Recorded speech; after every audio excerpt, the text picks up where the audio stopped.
EasyViz C6N, kellele ja milleks see mõeldud on, mida tootja selle kohta lubab ning kas need lubadused ka vett peavad, seda kõike kavatsen ma selles videos välja selgitada. Tere sina, kes sa otsid enda vajadustele vastavat valvekaamerat. Minu nimi on Toomas ja ma olen täiesti tavaline Eesti mees ja kaameramaailm andis minu kätte siis selle EasyViz C6N-i koduvalvekaamera, et ma teeksin sellest kasutaja kogemusvideo läbi tavalise inimese silmade. Ehk selle video eesmärk võiks siis olla anda sulle väikest ettekujutust, mis see kaamera teha oskab ja teha suudab. Ja võib-olla see aitab sul siis otsustada, kas see on sinu vajadustele vastav ja nii lihtne ongi. Nii, kuhu ta siis mõeldud on? Ennekõike on ta ikkagi tubane kaamera, ehk ta on mõeldud eluruumidesse või siis sisetingimustesse. Ja teda kasutatakse siis valdavalt kas lemmiklooma valvekaamerana, et hoida enda lemmikul pilk peal, kui sind ennast päeval kodus ei ole, või siis beebimonitorina. Mõlemad funktsioonid ta täidab väga edukalt, ehk tal on vägagi konkreetne sihtotstarve olemas. Nüüd aga vaatame, mis siin karbi peal kirjas on, ehk mida see tootja siis selle kohta lubab. Esmalt on ta siis liikuva kaamerasilmaga kaamera, ehk see silm käib tal sisuliselt 360 kraadi paremale vasakule üles alla. Tal on peal liikumise tuvastamise süsteem. Ta on võimeline seda liikuvat objekti jälitama, ehk reaalselt liigub kaasa vastavalt siis objektile. Tal on kahepoolne audio, mis tähendab seda, et ta toimib nii mikrofonina kui ka kõlarina. Näiteks sa saad tööl olles loomale öelda, et väga tubli, tuidu edasi. Siis tal on öövaatlusvõimekus või nagu öösel filmimisvõimekus, ehk tal on infrapunane kaamera peal või sensor peal. Siis mobiilist saad igalt poolt pilti vaadata, mis parasjagu toimub. Töötab Wi-Fi pealt, sisse käib tal siis micro SD kaart ja tal on ka võimalus teenusena eraldi osta juurde pilve salvestamise funktsioon, ehk sa ei pea mälukaardile salvestama, vaid ta salvestab pilve. See siis maksab natukene juurde, sõltuvad vajadusele 5–15 eurot. Ehk ja Eestis see täitsa toimib, ehk see on ka nagu valikuvariant, ei pea mälukaardile salvestama, vaid saab pilve salvestada. Vajadusel saad teda kasutada ka kui veebikaamerat, ehk näiteks, ma ei tea, saad enda jõulupidu vanaemale striimida, kui vanaemat ennast kohal ei ole või mis iganes. Ehk tal on väga palju võimekust justkui piltide järgi. Vaatame korra, mis siin sees on ja siis vaatame, kas need lubadused ka reaalselt vett peavad, ehk kas ta trackib inimest, kas ta tuvastab liikumise ära ja nii edasi ja nii edasi. Nii ühesõnaga. Nii, palun väga.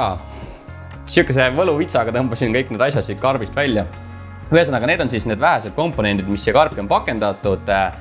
Kaamera ise, räägime kohe lähemalt sellest, toite adapter, toite kaabel, manuaal, kruvid. Ja siis siukene rakis, kuhu siis need kruvid mõeldud. Ehk selle rakisega on võimalik kaamerat paigutada ka näiteks lae alla. Ehk sa saad teda kasutada siis tavalise lauapealse kaamerana või siis võid ta ka panna lae alla. Ehk nagu täiesti professionaalne valvekaamera. Aga kaamera ise, igati korralik tükk, siukene ponsjakas ümmargune pallikene. Käib ta siis külje peale paremale vasakule ja siis see silm käib eraldi üles alla, eks ole, või internetikaabli pesa, ehk sa saad ruuterist tuua siia eraldi internetikaabli sisse, sa ei pea Wi-Fi pealt teda jooksutama. Siin on toitekaabli auk, ta peaks olema micro USB. Siin on kõlarjava. Siin on siis kaamera silm ise, erinevad sensorid ja väike trikiga koht on see, et tal on ära peidetud USB kaardi pesa, ehk selleks pead seda kaamera silma niimoodi poolvägisi siit üles lükkama. Ja siis siit alt avaneb see micro SD kaardi pesa, ehk motsisin, kui ma seda hakkasin katsetama, siis motsisin seda kaardi pesa reaalselt päris kaua taga, ehk see võib olla oluline teada. Aga muidu tundub igati siukene kihvt tükk olevat, plastikust nagu ikka toakaamerad on. Kaabel on tal 3 meetrit pikk, ehk toite pesa peab sul olema siis vähemalt 3 meetri ulatuses kaamerast. Aga ilmselt seda kaablit saab ka siia pikemalt osta, sest see käib siit USB-ga sellest adapteri küljest välja, nii et seda vajadusel saab ka pikemat osta või lühemat osta vastupidi. Ja nii lihtne ongi. Ühesõnaga, nii palju siis sellest, mis siin karbis sees on. Nüüd paneme ta siia laua peale püsti, teeme selle protseduuri otsast lõpuni läbi ehk tõmbame alla EasyVizi äpi, ühendame kaamera äpiga ära ja vaatame, mis võimalused meil selle äpis siis on. Ja aitab jutust, paneme ta siia sammu üles ja vaatame, mis pilt siit välja tuleb. Nii, esimese asjana on teil vaja siis sellele kaamerale panna sisse mälukaart. Ja mälukaardiga on see lugu, et mälukaarti komplektis kaasas ei ole, seega arvestage sellega, et see on vaja teil eraldi kas juurde osta või siis kuskilt juurde hankida, sest ilma selleta saate küll salvestada videopilti, aga siis peate kasutama seda pilveteenust, mis maksab eraldi juurde. Aga mul on mälukaart olemas ja panen tal kõigepealt siis mälukaardi sisse. Ja nagu ma ütlesin, siis see mälukaardi pesa on peidetud talle siia kaamera silma alla.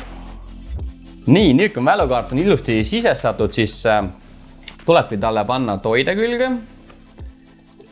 Siin läheb punane tuli ilusti põlema, nüüd ta peaks hakkama natukene surisema ja keerutama, ehk ta kalibreerib või mingit sorti õpib ümbruskonda tundma.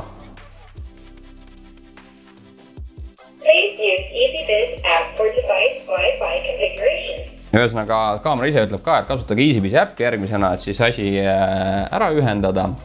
Võtamegi siis telefonist lahti EasyVizi äppi ja vaatame, kuidas seda teha saab.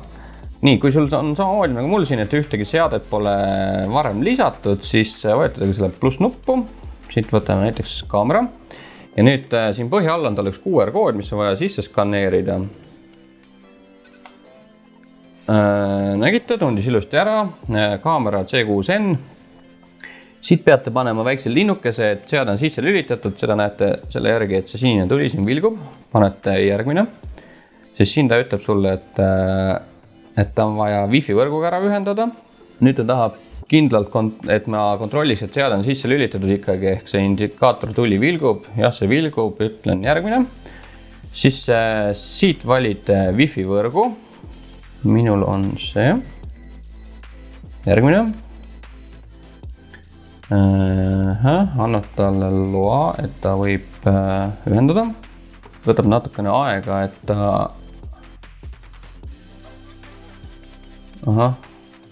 Siin on lihtsalt, et sa saad organiseerida enda erinevaid kaameraid, valime, et see kaamera on elutoa kaamera. Ja nüüd ta seadistab, see võtab mõni minut aega. Kaamera ütleb ka, et olge kannatlik ja oodake natuke.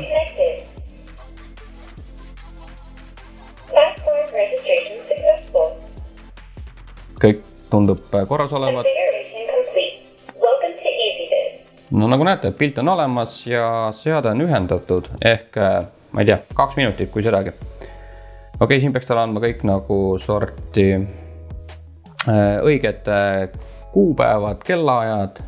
Ma lähen enda äpi pealehele ja siin ma siis näen, et mul on C6N kaamera, mis on valvelt maha mõetud. Nii, kui te tahate kaamera live pilti vaadata, klikkige selle kaamera pildile peale ja siis te näetegi live pilti ja mis siin siis teha saab.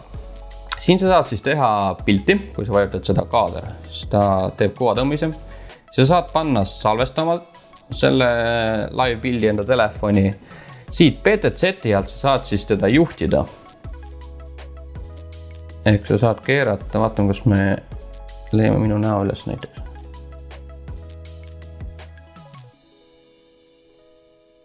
Nägid? Vau, nüüd ta pani üle juba. Tegid easy mees. Nii, ühesõnaga selle PTZ-i alt saate siis manuaalselt kaamera silma juhtida. Siin 360 kraadi pildi jaoks on vaja ühendada mingi anduriga, millega ma ei ole reaalselt lihtsalt jõudnud tegeleda, aga ma arvan, et see ei ole ka mingisugune suur probleem. Siis siin saab rääkida. Ahah, ta ütleb mulle, et kuna see on muted. Kõik läheb Inceptionist ära.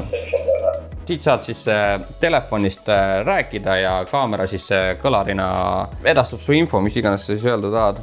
Ja need on siis need kiired võimalused, mis selle kaameraga teha saab. Aga see ei ole kõik. Nimelt tal on siis ka siin hammasrattal natukene rohkem seadeid. Ehk sa saad näiteks lülitada välja heli, et ta ei salvesta heli, ta ei edasta heli. Ta selle oleku märgitule saad välja lülitada, ehk kui sa tahad, et ta ei paistaks silma kuskil riiulis või kuskil lae all, siis sa saad selle sinise tulukesest ära kustutada. Infrapunakiirgus on see siis, et ta edastab sulle öiset pilti või nagu oskab pimedas objekti eristada, no saate rõõmus, ma mõtlen ühesõnaga, häireteavituse all. Ühesõnaga, tal on niisugune võimalus, et kui sa paned selle häireteavituse sisse, vaatame, kas ta teeb mulle tegelikult seda, ma panen selle häireteavituse sisse. Ja nüüd nii-öelda, kui ta märkab liikumist, ta peaks saatma mulle tegelikult liikumise tuvastamine. Ühesõnaga, ta saadab selle viimase 3 sekundise klipi, kui ta mingit liikumist tuvastas. Ehk kui teil laps näiteks toas magab, kaamera on üles seadistatud, siis ja panete selle kaamera valve alla, siis saate kenasti teada, kuna laps on üles ärganud näiteks.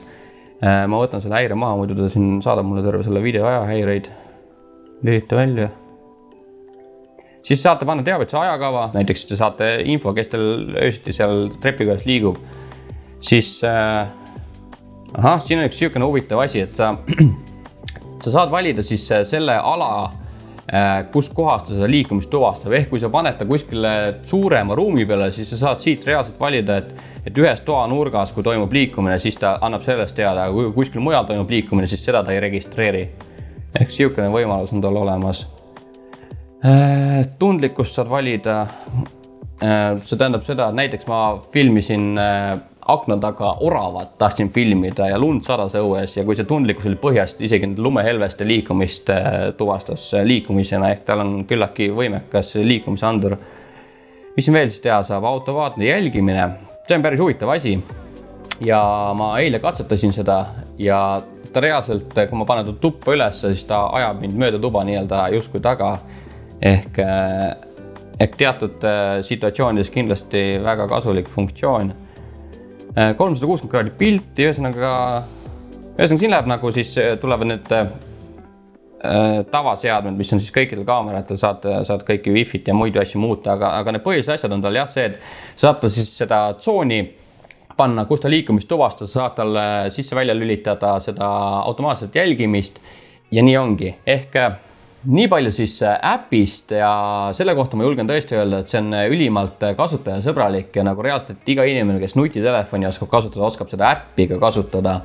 Aga nii palju siis teooriast. Nüüd vaatame siis üle need eilsed videoklipid, mis ma siin toas filmisin, ehk ma ei osanud väga palju katsetusi selle kaameraga ette võtta. Ma lihtsalt reaalselt näitasin, milline on talle tubane pilt pimedas, milline on see valges, kuidas ta trackib inimest või jälitab inimest. Ja võib-olla midagi oli veel, mis mul praegu meelde ei tule. Ühesõnaga vaatame need eilsed videosalvestused üle ja kui need on ära vaadatud, siis teeme väikse kokkuvõtte ja siis saab juba igaüks otsustada, mis tähendab, kas see kaamera sobib või ei sobi. Aga nüüd vaatame videoid.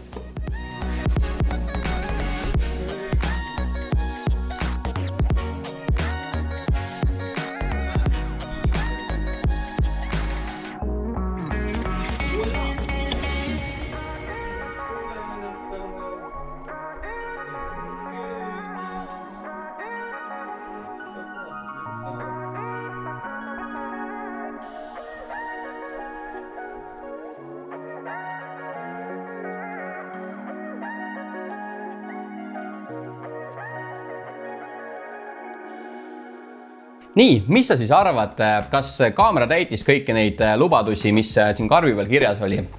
Mina isiklikult arvan, et täitis. Või noh, ma nägin reaalselt, et täitis. Pildi kvaliteet oli väga okei. Väikse korteri kohta sul polegi rohkem vaja. Võib-olla kui sul on suurem korter, siis sa pead hakkama resolutsiooni peale rohkem mõtlema. Pea ilusti keerles-pöörles, igat pidi see kaamera siin liikus, ehk ma saan reaalselt tööl olles vaadata, ma ei tea, kus mul kass või koer on või beebimonitorina kasutades saad ilusti vaadata, et kas nagu, ma ei tea, laps on voodist rändama läinud ja tukub üldse kuskilt nurgas, ehk täiesti töötab see pöörlev pea ka. Ilusti ta siis tuvastas inimest, suutis seda trackida, ehk selle lubadus täitis ilusti ära ja noh, kõik ülejäänud asjad nägid isegi, et sai hakkama nendega.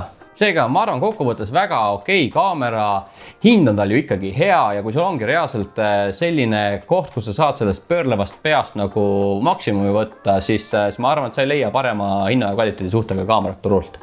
Nii, lõpetuseks ma siis loodan, et see väike video andis vastused su küsimustele ja aitab sulle paremini otsust langetada. Ja juhuks, kui sa leiad, et see sama kaamera on see, mida sul vaja läheb, siis siin video all on linki veebipoodi, kus sa saad selle sama mudeli endale sobivalt, mugavalt pakiautomaati tellida. Ja ongi kõik, tänud tähelepanu eest ja turvalist tegutsemist!